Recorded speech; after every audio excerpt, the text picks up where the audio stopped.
सहना भवतु सहनौ भुनक्तु सह वीर्यं करवावहै तेजस्विनावधीतमस्तु मा विद्विषावहै। ओम शांति शांति शांति।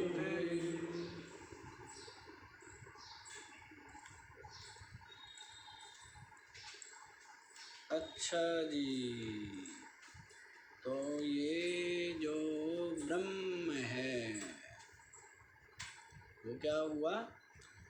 अज्ञान के कारण से अपने स्वरूप का ज्ञान न होने से अनात्मा में आत्मबुद्धि कर बैठा है और यही इसको बंधन है।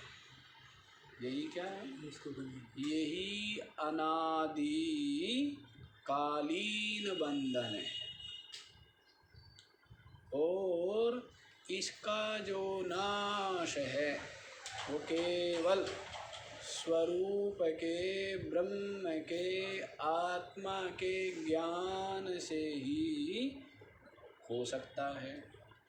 तो इसलिए बताते हैं ये जो अनात्मा के अंदर आत्मबुद्धि करके घुस के बैठ गया तो उसके लिए बतलाएंगे। कल बताया है कि जैसे जल को ढक लेती है काई, जल से ही उत्पन्न हुई है, जल को ही ढक लेती है, इसी प्रकार ये जो 5 कोश है अन्नमय आदि, इनसे आत्मा ढका होने से भाषित नहीं होता है अविवेकी को, और विवेकी को तो निरंतर वही भाषित होता है, उसके अलावा और कुछ भाषित होता ही नहीं है, क्योंकि वो तो संपूर्ण दृश्य प्रपंच जगत को भी ब्रह्म रूप ही देखता है। कहता है इदं सर्वं खलु ब्रह्मा, ये सब का सब क्या है? सब ब्रह्म ही। अधः पूर्णम इदं पूर्णम, वह जो निरुपाधिक ब्रह्म है वह भी पूर्ण है और ये जो सोपाधिक ब्रह्म है जगत प्रपंच ये भी पूर्ण है, क्योंकि इसका जो अधिष्ठान है वो क्या है? वो ब्रह्म है, पूर्ण है। जैसे रस्सी में सर्प भासता है वो रस्सी रूप ही है, इसी प्रकार से सच्चिदानंद में ये नाम रूप दृश्य भासता है तो ये भी सच्चिदानंद रूप ही। क्या है ये? सच्चिदानंद रूप ब्रह्म रूप ही है। हाँ, तो इसलिए क्या करना है? सर्वप्रथम इन 5 कोशों का अपनयन कर देने पर अपनी आत्मा जो स्वयं ज्योति है, जो नित्यानंद है, जो एक रस है, जो प्रत्यग रूप है, वो आत्मा भाषित हो जाता है। वो आत्मा क्या हो जाता है? भाषित हो जाता है। तो शिष्य कहते हैं गुरुदेव क्या करें बताइए तो सही। तो कहते हैं आत्मानात्म विवेकः कर्तव्यः। क्या करना चाहिए? आत्मा अनात्मा का विवेक करना चाहिए। अनात्मा बतला दिया और अनात्मा से भिन्न जो शेष रह गया वो क्या है? वो आत्मा है। वो क्या है? माया और माया का कार्य सबका सब क्या है? अनात्मा है। गोचर जहाँ लग मन जाई सो सब माया जानऊँगा। गो माने इंद्रिया, गोचर माने इनके जो विषय, और जहाँ लग मन जाई, जहाँ तक मन की दौड़ है तो सबका सब क्या है? माया ही। वो सब क्या है? माया, और माया का कार्य ही है। और उससे जो परे रह गया, अछूता रह गया, उससे असंग जो रह गया, भिन्न विविक्त जो रह गया है, वो आत्मा है। क्या रह गया? जानने वाला। क्या रह गया है? दृष्टा, साक्षी, चेतन, कूटस्थ आत्मा ब्रह्म। यही रह गया है ना, इसको देखने वाला है, इसका साक्षी, इसको प्रमाणित करने वाला, इसका प्रकाशक स्वयं ज्योति ही सच्चिदानंद आत्मा ही शेष रहे।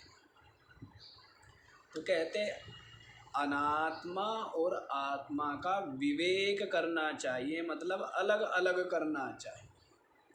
जो एक हो गए ना, जो गांठ लग गई है, जिसको अध्यास कहा है, जिसको अनात्मा में आत्मबुद्धि कहते हैं, जिसको भ्रांति कहते हैं, और इसका मूल अज्ञान ही है।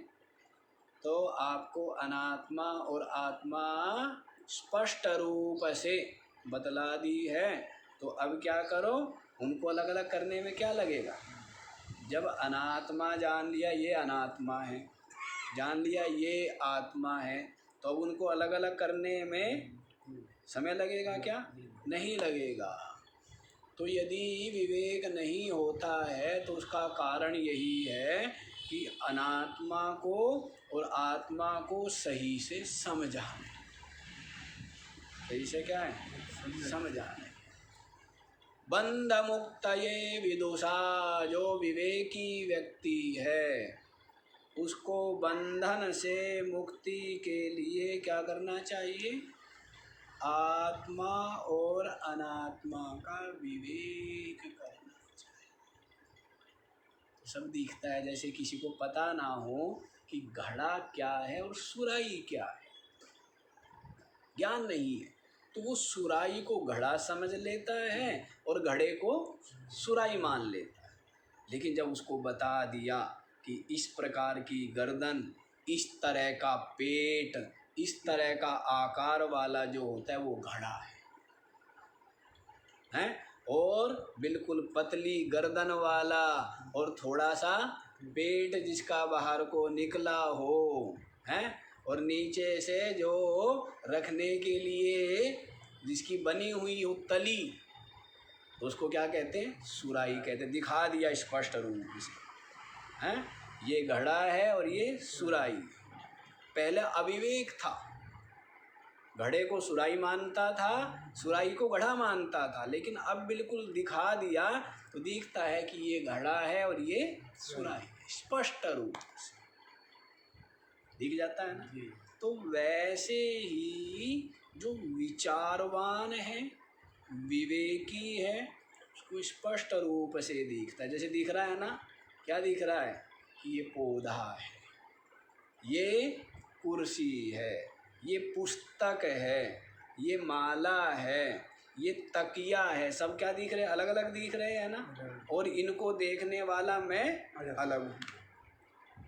इसी प्रकार से वो देखता है कि ये शरीर है, इसको भी मैं देख रहा हूँ, शरीर को देखने वाला भी, इंद्रियों को देखने वाला भी, प्राण के आने जाने को देखने वाला भी, और ये जो अंतःकरण में चल रहे हैं विकल्प, विचार, निश्चय, चिंतन, इनको भी मैं देख रहा हूँ, इससे भी अलग ही हूँ। तो मैं देखने वाला मात्र साक्षी, चेतन, स्पष्ट ही है। ये क्या है?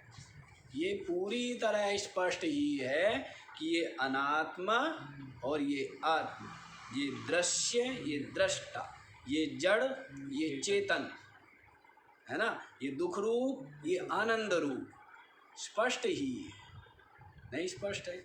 ये सब और ये शिव, ये सब है और तू शिव है, तो तू सब नहीं है, शिव है। तो देखो, बंधन से मुक्ति के लिए, किसके लिए? बंधन से मुक्ति को। हाँ, देख लीजिए बंधन, छोटे छोटे और बहुत बंधन कल्पे हुए हैं, लेकिन बंधन का मूल तो अज्ञान ही है।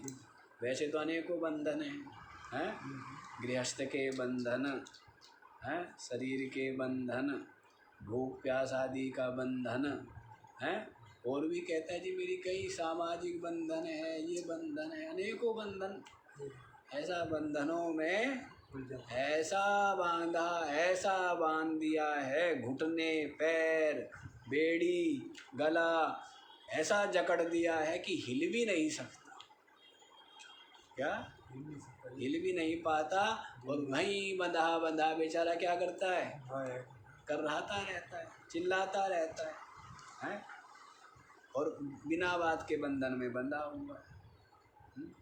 तो ये बंधन का मूल अज्ञान, अनात्म बंधन, उस बंधन के खुलते सारे बंधन खुल जाते हैं।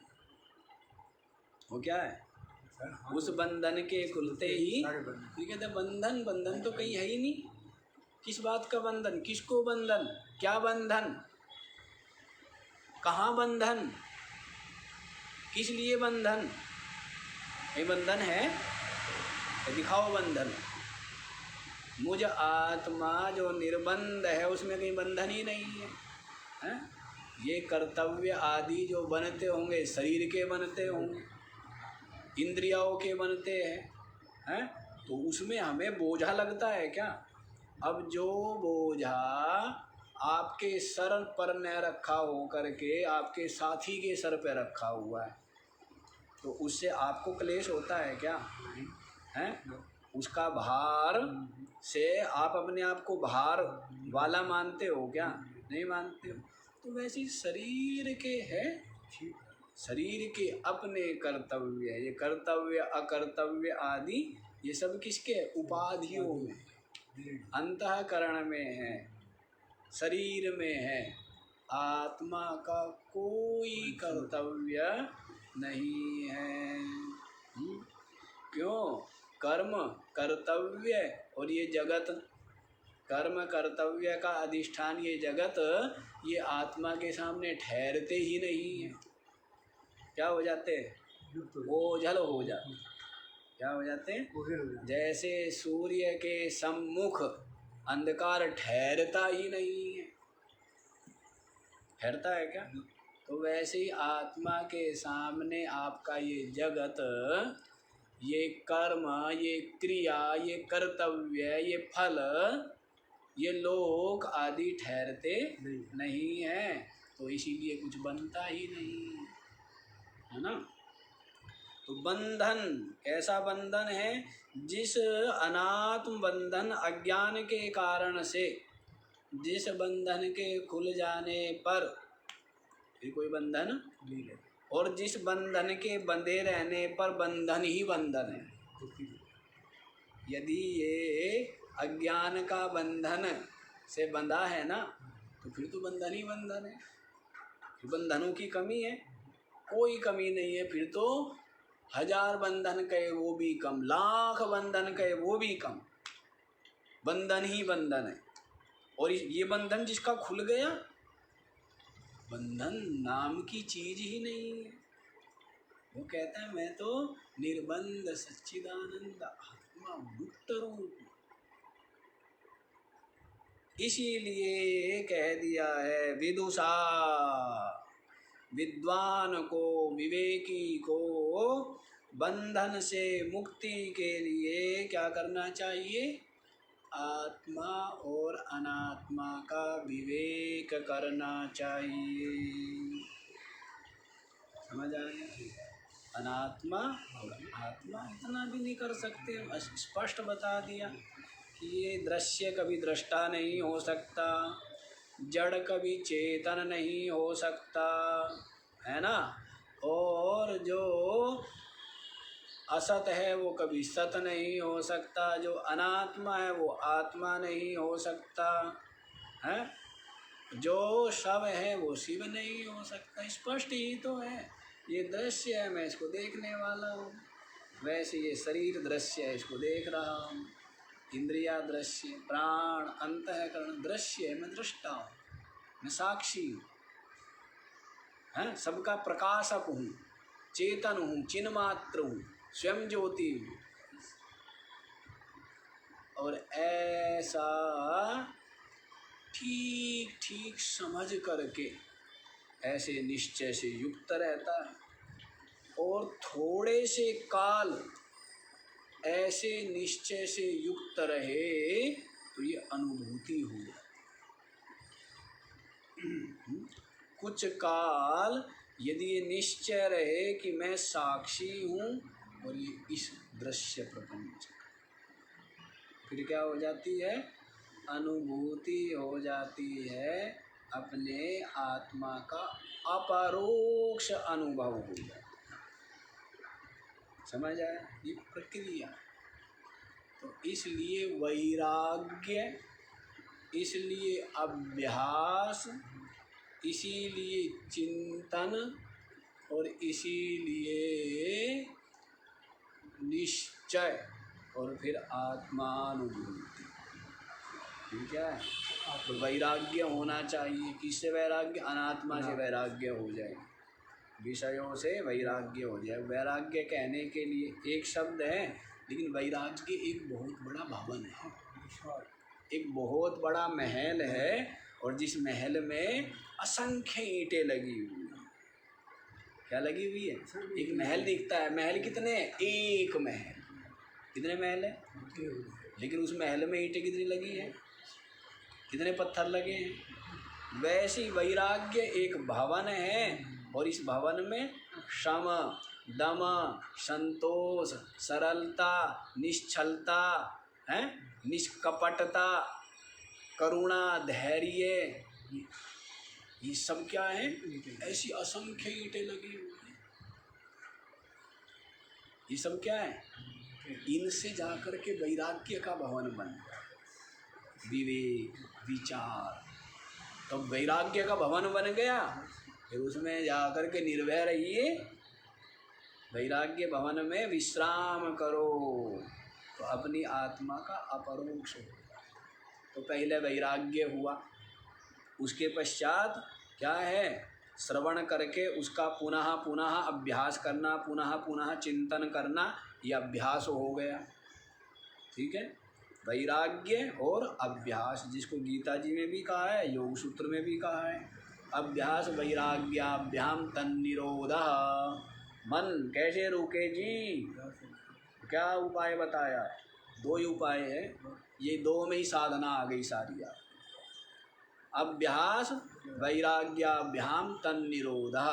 अभ्यास और वैराग्य के द्वारा क्या होता है? मन का, चित्त का निरोध हो जाता है। स्वरूप समझ में आ गया? वैराग्य किससे?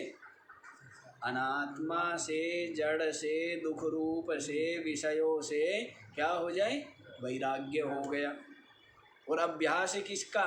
निरंतर यही अभ्यास जो श्रवण किया है कि ये अनात्मा मैं नहीं हूँ, मेरा नहीं है, मैं साक्षी हूँ, ये अभ्यास हो गया। बताओ, अभ्यास और वैराग्य में आ गया सारा। तो उससे क्या होता है? फिर ये निश्चय हो जाता है स्पष्ट रूप से, ये अनात्मा मैं साक्षी, ये दृश्य मैं इसका साक्षी। तो ये जब निश्चय हो तो कुछ काल पश्चात ही ये अनुभूति हो जाती है अपनी आत्मा का अपरोक्ष, कि मैं साक्षी चिन्मात्र आत्मा, ये अनुभव हो जाता है। तो सरल सी ही प्रक्रिया है, लेकिन बात तो वह है जो पहुँच गए, जो चढ़ाई है ना, चढ़ गया ना, वो कहते क्यों परेशान होते हो? कुछ ज़्यादा चढ़ाई नहीं है, कुछ जोर नहीं लगेगा, प्रयास तो करो सही है। तो लेकिन जो नीचे नीचे है उसका साहस नहीं हो पा। तो भाव कहने का ये है कि जिसके जीवन में अंतर्मुख हो करके, जिसने अत्यंत वैराग्य युक्त होकर निरंतर जो चिंतन परायण रहा है, अनात्मा जिसका छूटता चला गया, तो उसको धीरे धीरे अनुभूति हो जाती है, सहज, उसको सहज लगता है। है ना। समाहित चित्त वाले के लिए सहज है और असमाहित चित्त वाले के लिए कठिन। तो कह दिया ना, श्रुति में भी आया है ना कि ना समाहितः प्रज्ञानेन एनम न आप्नुयात्। जिसका चित्त समाहित नहीं है वो इस आत्मज्ञान के द्वारा भी अपनी आत्मा को प्राप्त नहीं कर सकता। चित्त समाहित नहीं है। क्यों समाहित नहीं है? क्योंकि बाहर में राग है, इसीलिए तो समाहित नहीं है। राग क्यों है? क्योंकि उसको सत्य माना हुआ है, महत्वपूर्ण माना हुआ है। तो जिसको हम सत्य महत्व देते हैं उसका ही क्या होता है? चिंतन होता है। क्या होता है? उसका ही चिंतन होता है। जिसका चिंतन होता है उसकी राग बनता चला जाता है। बड़ा आश्चर्य की बात, जिसका राग होता है उसी का चिंतन होता है, और जिसका चिंतन होता रहता है उसी का राग और बढ़ता चला जाता है और घनीभूत होता चला जाता है। बड़ा विचित्र है। सब दोनों भाई है कि ना, तू भी खा और मैं भी खाऊं, और दोनों शक्तिशाली होते चले जाते हैं। चिंतन से राग बढ़ेगा, राग से उसका ही चिंतन होगा, और ये चलता रहता है। और ये जीव इसी में पड़ा पड़ा खेद कष्ट को पाता रहता है, बंधन को अनुभव करता है। बंधन न होते हुए भी क्या होता है? बंधन को अनुभव करते हैं। बंधन है नहीं है? जैसे स्वप्न में मैं खूब अच्छे से खाया पिया, स्वप्न से पहले जागृत में, ठीक है, और खूब बढ़िया पंखा चल रहा है और बड़ा अच्छा वातावरण बना हुआ है, और स्वप्न देखता है क्या? भूखा हूँ, है, शरीर जर्जरित तो हो गया है और गर्मी से तड़प रहा हूँ, प्यासा हूँ, वस्त्र मैले कुचैले हैं, फटे हुए चीथड़े हो गए।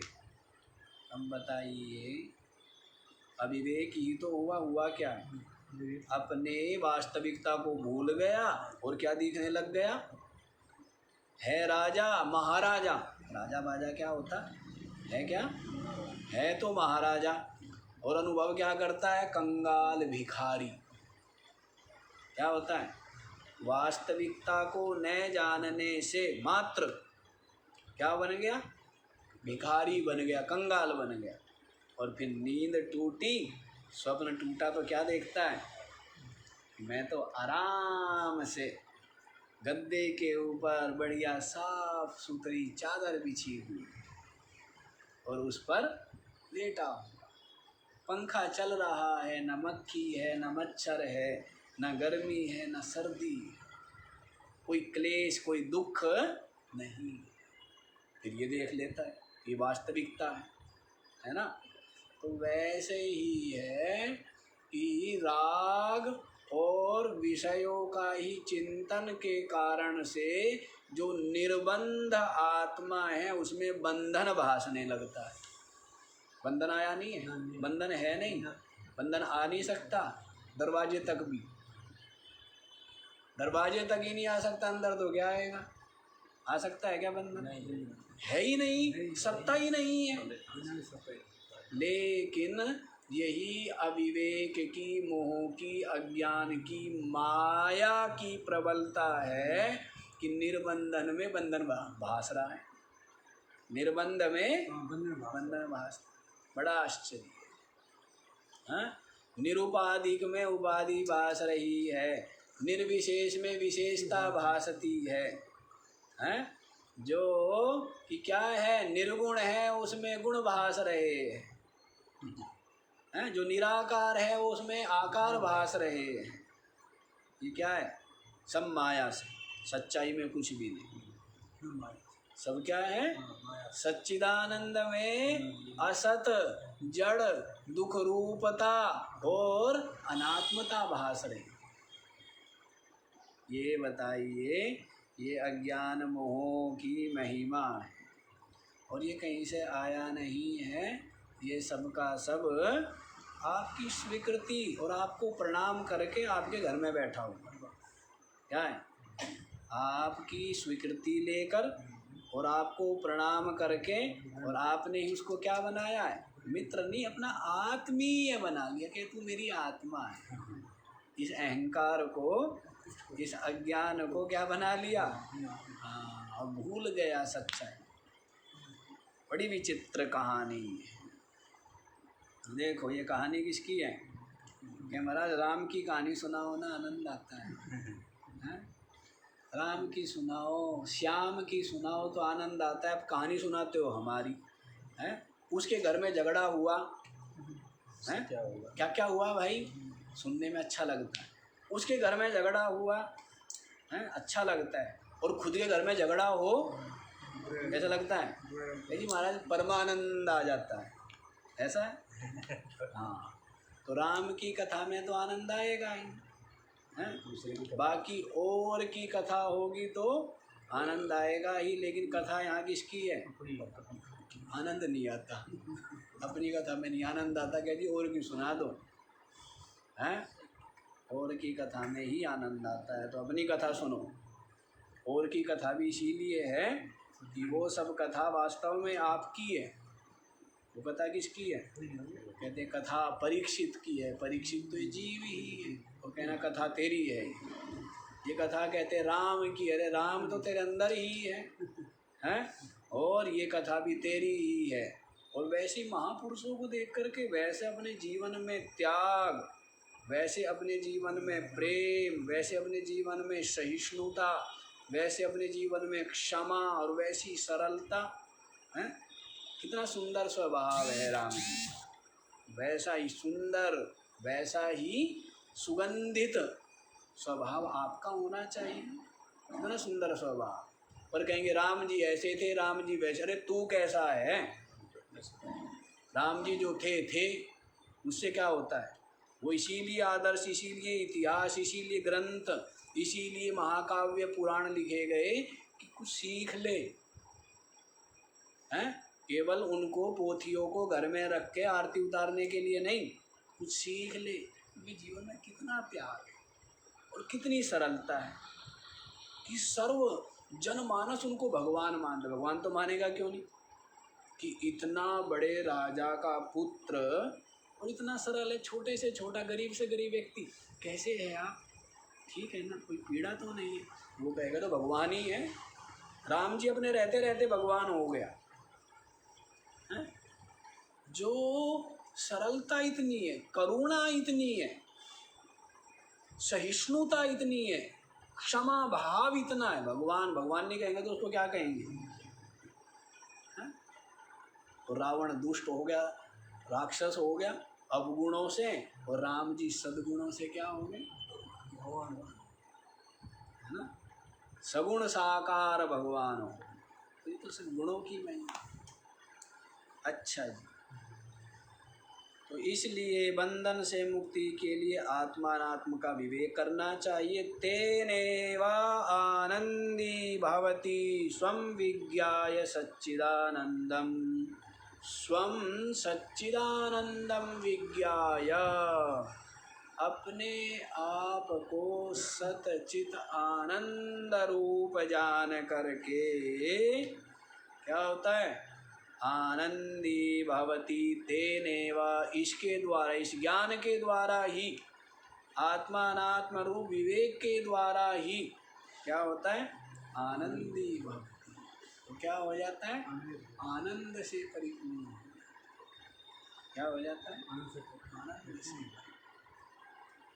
बड़ा विलक्षण ऐसी स्थिति है जो अत्यंत प्यासा, अत्यंत प्यासा, प्राण बिल्कुल गला सूखा जा रहा है, कंठ में आ गए, अत्यंत पीड़ा है, जल बिंदु चाहिए, बहुत बेचारा विपत्ति में है, और उसको जल मिल जाए, घड़े का शीतल जल, क्या है, तो उसके सुख, शांति, शीतलता को वही लाते। तो वैसे ही संसार में जो भटक भटक भटक भटक करके क्या हो गया है, अत्यंत दुखी हो गया है। देख लिया सब जगह आसार, सब जगह दुख रूप, सब जगह अनित्य, सब कुछ नश्वर, सब कुछ रसहीन, सब कुछ रूखा, सब कुछ फीका, सब कुछ उदास, सब कुछ खूब घूम फिर लिया, खूब धक्के खा लिए। धक्के खा के आती है अकल। कोई समझे बिना धक्के खाए अकल आ गई, तो पहली बात तो आई नहीं, और दूसरी बात जो थोड़ी बहुत आई होगी ना, वो किस दिन चली जाएगी उसका पता भरोसा भी नहीं, है ना। अकल, फिर अकल क्या है महाराज, तो फिर ठीक है जी, हम सुबह जो है थैला उठा करके और जो है ना पहाड़ों में, नदियों में, गाँव में, शहरों में धक्के ही खाते हैं। धक्के खाने का मतलब वो नहीं है, धक्के खाने का मतलब है तो विचारशील, देख लिया कि ये भी किया, ये भी किया, है ना। हाँ, जो विचारवान होता है ना, ये माई ये बड़ी विचारवान होती है, बारंबार कहता हूँ, है ना। चावल पकाते हैं तो एक चावल के दाने से ही क्या पता लग जाता है, विचारवान है ना, कि बाकी भी सब। तो वैसे ही जो विचारवान है वो देख लेता है धन का भी परिणाम, पद का भी, प्रतिष्ठा का भी, स्त्री पुत्र आदि का, विषय का, अनुकूलता प्रतिकूलता का, संयोग वियोग का खूब गहन विचार कर करके देखता है कि सर्वत्र तांडव मचा हुआ है। क्या तांडव मचा हुआ है? दुख का तांडव, क्लेश, अशांति। क्या तांडव है? अभी तो जैसे कोरोना का, अब ये तो स्थूल बुद्धि वालों को भी दिख गया, लेकिन विवेकियों को पहले दिखता है। जो विचारवान है ना उनको तो पहले दिख रहा था। अब कोरोना आया, महामारी, तो सबको दिख गया कि भाई शरीर अनित्य है, कोई भी कभी भी चल सकता है, शरीर का कोई भरोसा नहीं। विवेकियों को पहले दिख रहा है, हम पता नहीं कब से दिख रहा है कि ये शरीर और ये सब शरीर सब अनित्य, और किस दिन और किस क्षण, है ना, दिख रहा है, स्पष्ट दिखता है, अब से थोड़ा दिखता है। तो स्थूल बुद्धि वालों को दिखा है, विचारवानों को तो पहले दिखा है, कभी का दिख जाता है। ये तो सब है, सब का ढेर है, ये जगत क्या है। कहते संतों ने कह दिया ना, साधो भाई ये मुर्दों का गांव। क्या कह दिया है? अरे तो मुर्दों के गांव है, जिनको तुम गांव कह रहे हो, बस्ती कह रहे हो, मुर्दे बसे हुए हैं। किसी भी तरह अर्थ लगा लो, जिनमें दया नहीं, करुणा नहीं, प्रेम नहीं, सरलता नहीं, संतोष नहीं, वो क्या है? मुर्दे ही तो है, वो लगा लो। हैं जो अविवेकी है, अज्ञानी है, मूढ़ है, मोहित है, विकारों से जकड़े हुए, वे क्या है? वे सब मुर्दे हैं, है ना। जो शरीर को ही मैं माने हुए है और जो निरंतर स्वार्थ में डूबे पड़े हुए हैं, तो वो सब के सब क्या है? मुर्दे हैं। तो इसलिए संतों ने कह दिया, साधो भाई ये मुर्दों का गांव। सारे मुर्दे ही मुर्दे हैं। लोगों को अब दिखे कि महाराज लाश ही लाश बिखरी पड़ी है, लाश कहाँ नहीं है, हैं? ये सारी सृष्टि ही क्या है? तो यमराज जी का वो है ग्रास, मृत्यु का ग्रास है। इसलिए भाई विचारवान जो है उसको तो स्पष्ट ही दिखता है। इसीलिए मैं आपको कह रहा था ना कि भटक भटक के ही अकल आती है। जितना विचार करेगा, विचार करे तो सब स्पष्ट होता जाएगा। जगत की नश्वरता, दुख रूपता, अनित्यता, असारता, फिर शांति से बैठेगा।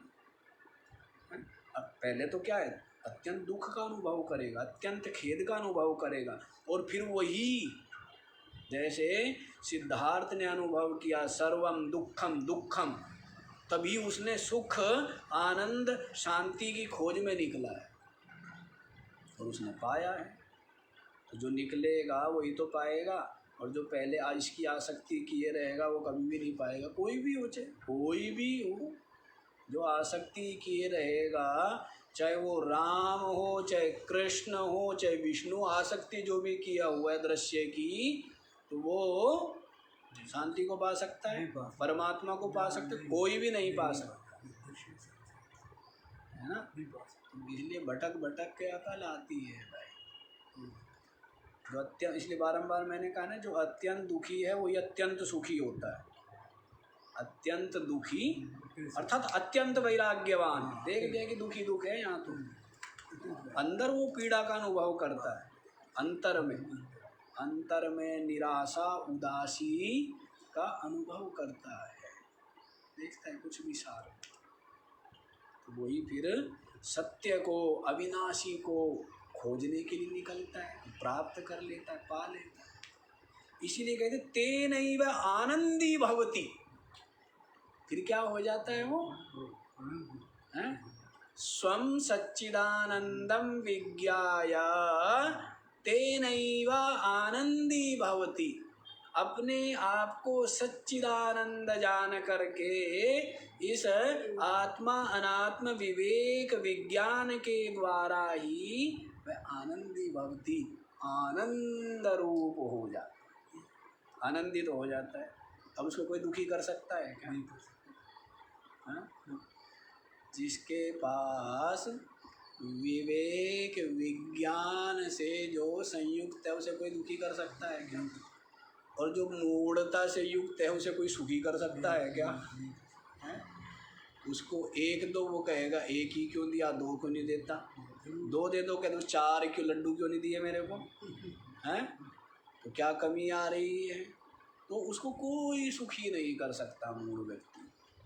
और जो विवेक विज्ञान से संयुक्त है उसे कोई दुखी कर सकता है क्या?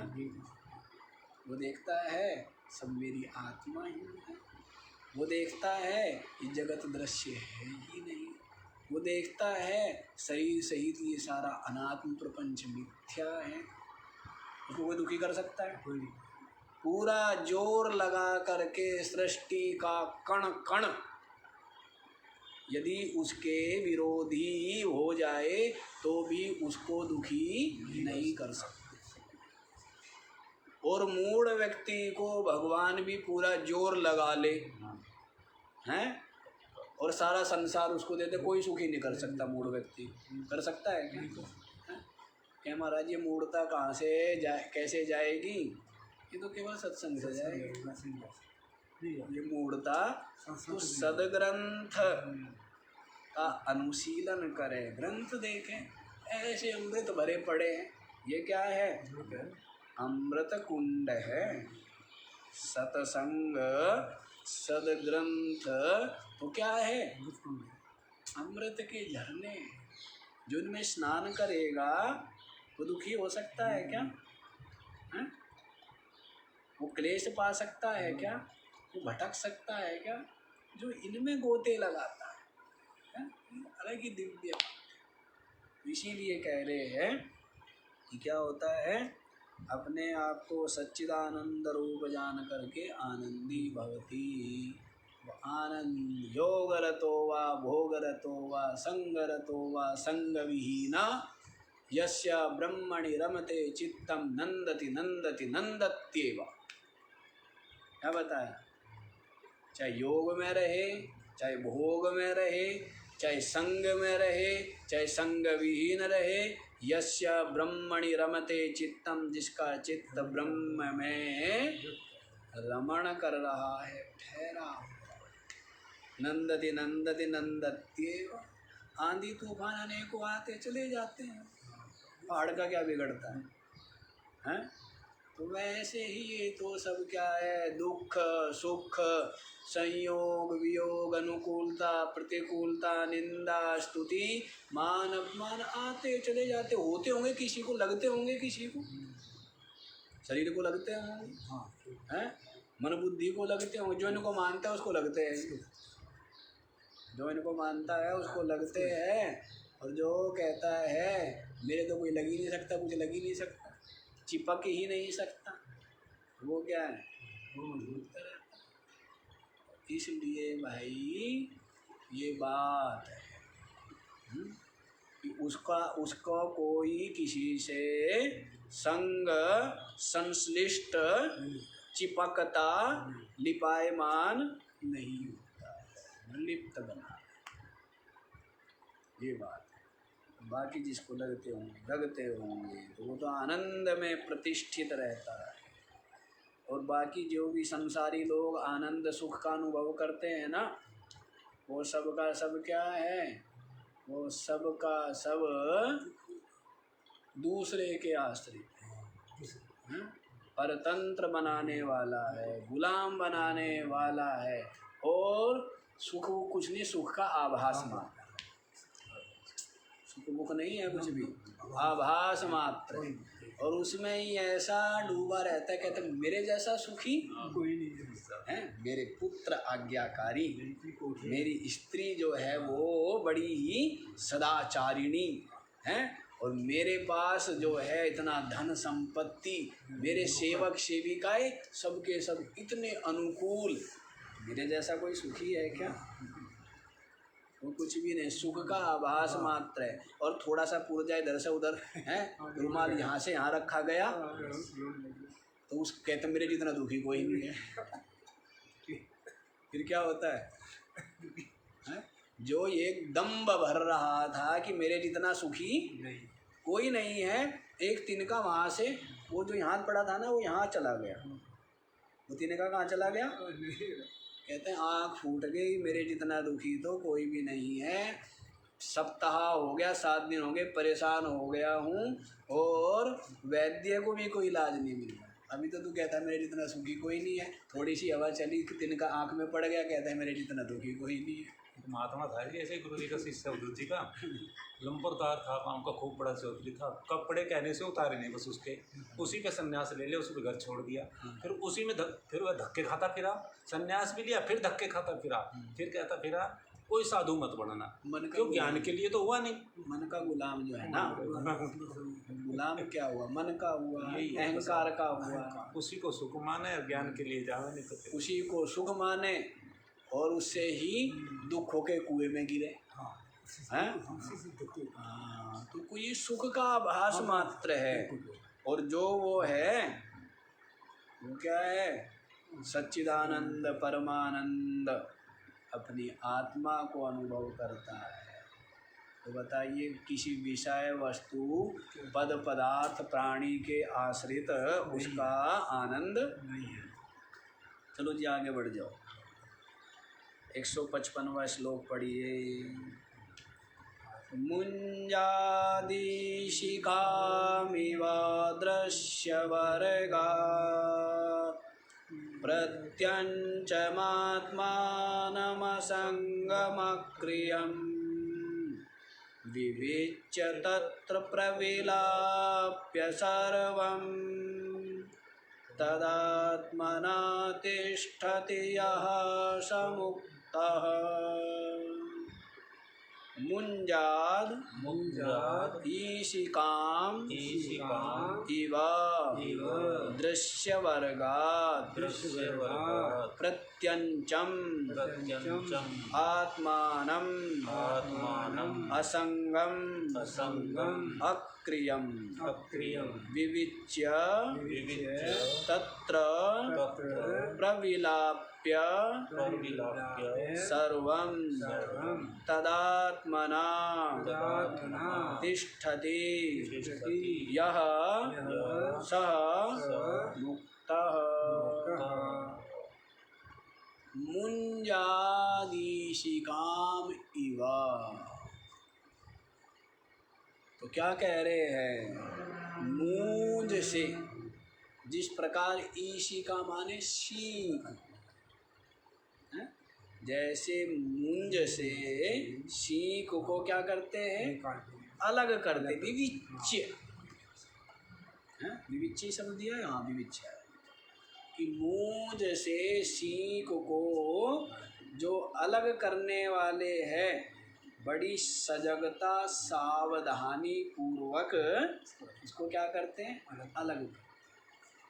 यदि असावधानी पूर्वक करेंगे तो या तो वो टूट जाएगी, या फिर जो है अपनी उंगली कट जाएगी। बड़ी पैनी होती है ना मूंज, है ना? तो इसलिए मूंज से सीख को अलग करना, तो उसके लिए क्या चाहिए? बड़ी ही सजगता, बड़ी ही सावधानी चाहिए। बड़ी सावधानी के से मूंज से सीख को अलग जिस प्रकार किया जाता है, इसी प्रकार से दृश्य वर्ग से संपूर्ण दृश्य समूह से प्रत्यंचम आत्मानम असंगम अक्रियम, जो अपनी प्रत्यगात्मा है, जो अंतरात्मा है, अपनी जो अंतरात्मा है, उसको जो क्या है, असंग है, अक्रिय है, उसको क्या करो, विविच्य, दृश्य वर्ग से अलग कर। ये सारा दृश्य वर्ग है, ये भी दृश्य है, इंद्रिया भी दृश्य है, प्राण भी दृश्य है, अंतःकरण और अंतःकरण के जो धर्म है वो भी सबके सब क्या है, दृश्य है। तो दृश्य से दृष्टा को अलग करना, दृग दृश्य विवेक जिसको कहते हैं। क्या कहते हैं? दिखने वाला और देखने वाला अलग अलग होते हैं या एक होते हैं? अलग क्यों जी? अलग दृश्य और दृष्टा एक होते हैं, अलग अलग होते हैं। वैसे दिखने वाला देखने वाला अलग अलग है ना। तो वैसे ही ये जो दृश्य वर्ग है, सबका सब क्या है, दृश्य वर्ग, सबका सब चेतन से भिन्न, दृष्टा से भिन्न, सबका सब क्या है, दृश्य। तो दृश्य से दृष्टा को विविच्य अलग करके,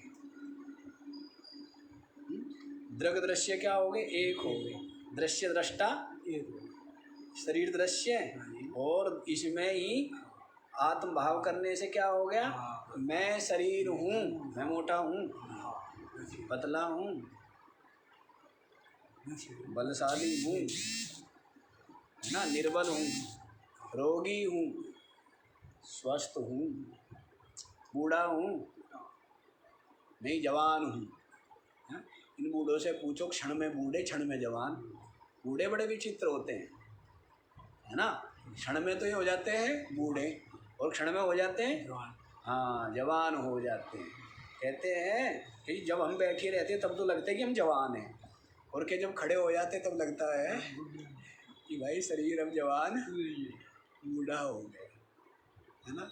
ऐसा कई बूढ़े बताते हैं कि जब तक बैठे हुए, अरे यूँ कर दो, शो करने में क्या लगता है, क्या जब चलते हैं करने की तरफ को तो कहते हैं भाई शरीर में वो शक्ति नहीं।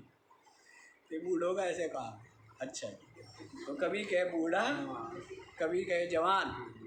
तो वैसे ही ये सब क्या है, ये बूढ़ा जवान आदि ये सब शरीर को लेके कह रहा है, रोगी और निर्बल शरीर को लेके कह रहा है, सुंदर और असुंदर शरीर को लेकर के कह रहा है दृश्य। इस दृश्य में क्या कर लिया, पकड़ लिया, आत्मबुद्धि कर ली, मैं पना कर लिया, दृष्टा दृश्य रूप हो गया। इससे बड़ी बेवकूफ़ी हाँ, वो एक तरह से हो सकता है जब कोई व्यक्ति भांग पी ले, जब कोई व्यक्ति भांग पी ले तब ये कहेगा मैं कौन हूँ मुझे बताओ, तो घर वाले कहेंगे तू अमुक का पति, तू अमुक का पिता, तू अमुक का पुत्र, तू अमुक का भाई, तू अमुक का चाचा। अब वो करे क्या है, उसको बताएंगे, वो भूल गया अपने आप। तो वैसे ही हमारे पास भी दुनिया क्या कहती है, कहती मैं कौन हूँ, अपनी आत्मा का नहीं पता। तो हम बताते हैं तू सबका दादा। क्या बताते हैं, सबका दादा, कि तू सबका जो है अधिष्ठान है, सब कुछ तेरे में ही कल्पित है, तू सच्चिदानंद है, तू चेतन है, तू दृष्टा है, दृश्य नहीं। तब उसको पता लगता है। नहीं तो वही वाली बात है कि दृश्य जो है, दृश्य दृष्टा एक हो गई। उसके लिए क्या चाहिए, बहुत बड़ा अज्ञान और बहुत बड़ी मूढ़ता चाहिए, तब हो सकता है ये काम। तो वो काम वो सबके साथ हो रखा है। क्या हो रखा है, अज्ञान ऐसा घनीभूत है कि इतनी बावड़ापन आ गया कि जो दृश्य है उसी को क्या कहता है, दृष्टा मान। जैसे भांग पी ली हो, अपने घर को दूसरों का घर बताने लग जाता है। भांग पी के कुछ का कुछ करने लग जाता है ना। वही तो कहना, पीत्वा मोहमयी मदिराम उन्मत्त भूतम जगत। मोह की, अज्ञान की मदिरा पी करके सारा का सारा जगत पागल हो गया। पगला गए हो हैं? क्या हो गए? नाम रूप में बंध गए, बस हाँ, पागल हो। मोह की, अज्ञान की मदिरा पी और सारा का सारा जगत देखो पागल हो गया। जिसको देखो वही लोभ में और स्वार्थ में और मोह में और काम में और क्रोध में और अहंकार में और छल और कपट और राग और द्वेष दौड़ रहे हैं। सभी इसके लिए दौड़ रहे हैं। मतलब ये कह रहे कि महाराज आप एक बात बताओ, नरक में कैसे जाएंगे ये बताओ हमें। दरवाजा, नरक का दरवाजा बताओ। स्वर्ग का कहने, स्वर्ग में तो महाराज नींद नहीं आएगी, हमें आदत ऐसी बनी हुई है, वहाँ पर होगी सब सुगंध है, वहाँ तो नींद नहीं आएगी। हमें तो नींद की कहाँ आती है, जहाँ पर भेड़ बकरी हैं, स्वर, इनकी दुर्गंध हो ना, वहाँ नींद आती है जा करके।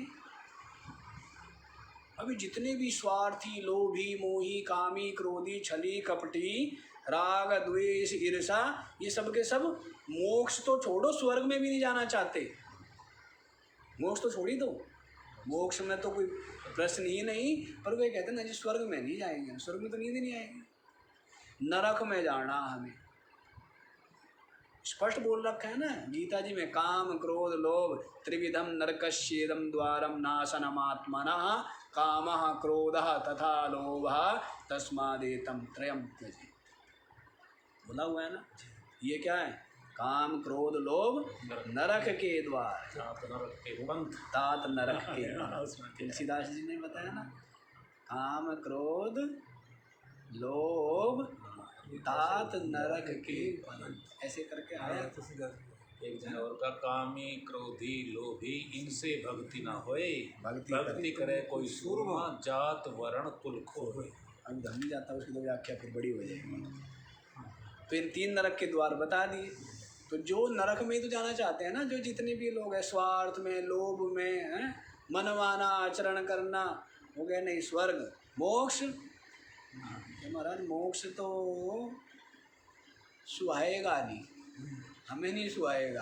के स्वर्ग के वो भी नहीं सुहाएगा, के नरक के महाराज बस आनंद ही आनंद। इसी तो राग द्वेष करते हैं, इसीलिए ईर्षा करते हैं, इसीलिए छल कपट करते हैं। और किस लिए करते हैं? इसलिए तो करते हैं कि नरक में जाना है। पता नहीं है उसको, सारा पता है। मूर्ख कोई नहीं यहाँ पर, है ना। यहाँ पर सब समझदार है, बल्कि थोड़ी बहुत समझ उधारी किसी को चाहिए तो वो और बता देना, ठीक है ना। समझ देने वाले बहुत। अच्छा जी, यहीं पर आओ। तो दृश्य दृष्टा, दृष्टा का दृश्य वर्ग से क्या करने, विविच्य माने पृथक करके, अलग करके एक हो गए। कभी एक हो नहीं सकते, लेकिन एक हुए से लगते हैं। जैसे दूध और पानी एक हो गया, एक हो गया, क्या पता लग रहा है पानी है, नहीं पता लग रहा है। दिखने में पता लग रहा है, उंगली डालो तो पता लगता है, पियो तो पता लगता है कि क्या है, दूध नहीं है पानी है। नहीं तो उसको गर्म आदि करो तो दही भी ना जमे, फिर मथो तो उसमें से बूंद भी मक्खन ना निकले। पता लग रहा है, नहीं लग रहा है, स्पष्ट रूप से पता लग। लेकिन मिले हुए से, अब दूध भी होता है, जो गौ माता से दूध निकाल करके लाए, उसमें भी 70 से 80% तो पानी ही है, हैं? उसमें भी क्या है, पानी तो है, 70 से 80%। हाँ, लेकिन वो गुणकारी है। हाँ, और बाहर से मिलाया हुआ पानी भी गुणकारी है, ठीक है ना। ये मिला मुलू लिया करो, कोई नहीं, थोड़ा बहुत चलेगा। हैं, जिनको हजम नहीं होता हो, जिनको एसिडिटी रहती हो, है ना, और जिनको कब्ज रहती हो, तो उन लोगों को क्या करना चाहिए, आधा गिलास दूध आधा गिलास पानी। सही बात, दवाई है ये, यूँ समझते हो। तो वो क्या करेंगे, सत्य कह रहा हूँ, जिनको बहुत ज़्यादा जलन रहती है तो दूध और पानी मिला करके पीना चाहिए, हैं। कब्ज रहती है तो दूध पानी मिला करके पियो। चलो वो यहाँ का विषय नहीं है, ठीक है।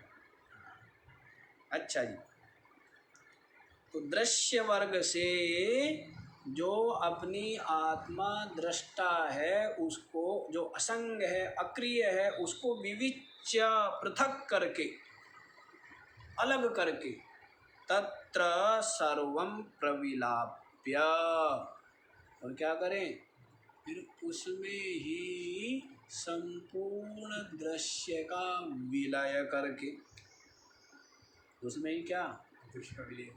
हाँ? पहली बात क्या है देखो, और फिर आगे तदात्मना तिष्ठति या सा मुक्ता, और जो आत्म भाव में स्थित रहता है वही मुक्त, वही क्या है, वही मुक्त, वही मुक्त है। तो 2-3 कार्य आपको बता दिए। पहले तो क्या करना है, दृश्य वर्ग से दृष्टा को अलग करो, ठीक है। फिर जब अलग हो गया, ये दृश्य अलग है, मैं इसका दृष्टा हूँ। जब दृष्टा में आप ठहर जाएंगे तो ये जो दृश्य है ना, ये धीरे धीरे उस दृष्टा में ही विलय हो जाएगा। क्योंकि इस दृश्य की सत्ता महत्ता किससे, दृष्टा से, किससे, दृष्टा से। जो दृष्टा इसको देख रहा है जब तक, तभी तक इसकी सत्ता भी है, तभी तक इसकी महत्ता भी है।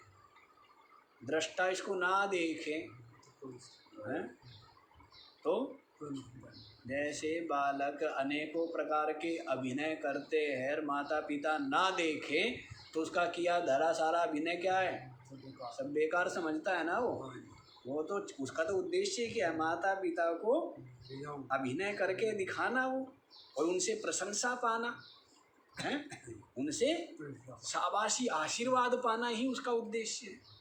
तो वैसे ये जो सारा दृश्य है ना, ये आपसे ही प्रशंसा, आपसे इसकी सत्ता, प्रशंसा तो छोड़ो, सत्ता ही आपसे है, महत्ता ही, अस्तित्व ही आपसे है।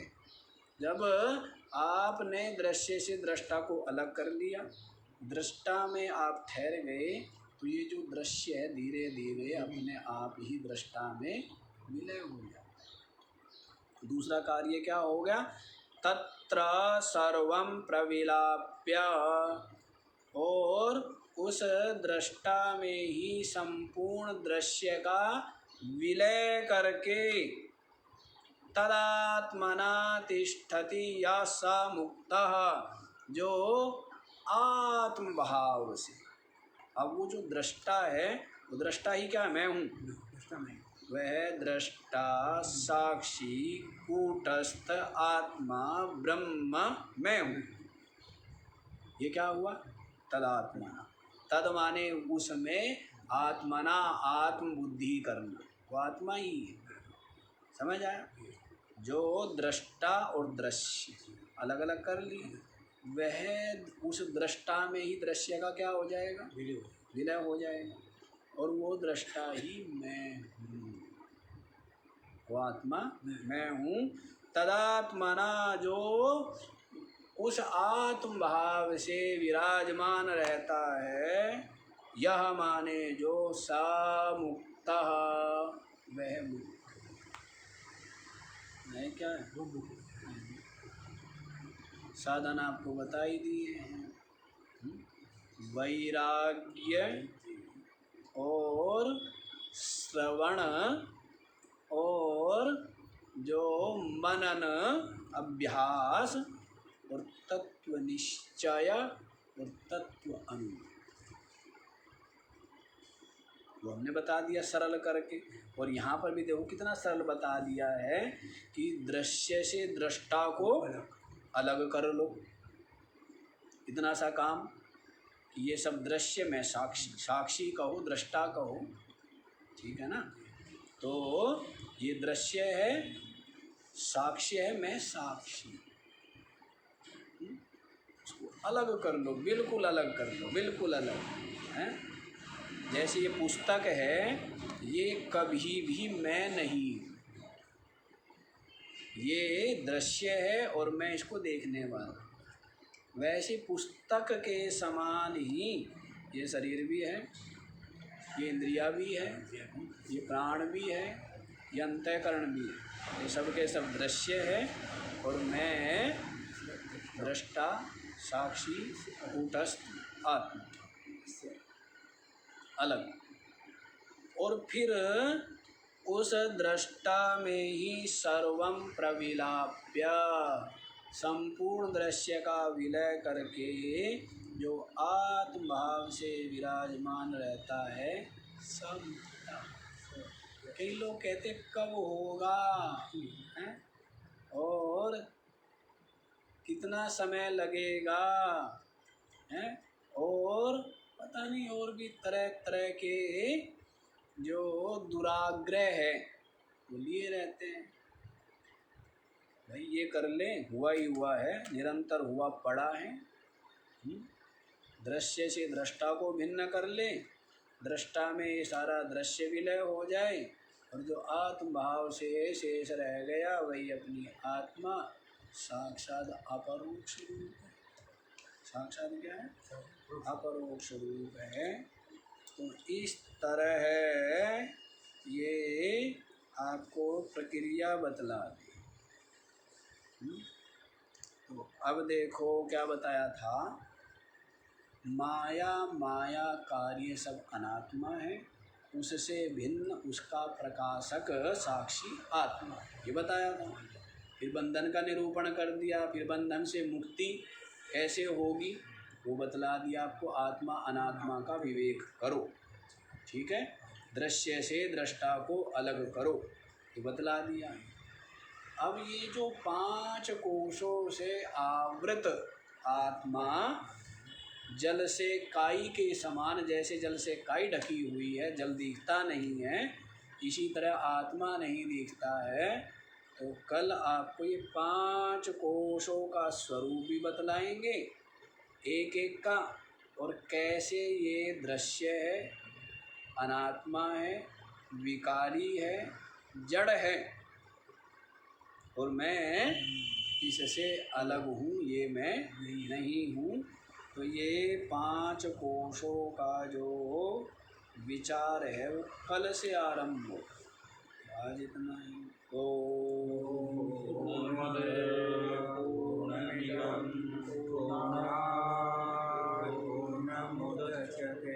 पूर्णस्य पूर्णमादाय पूर्णमेवावशिष्यते।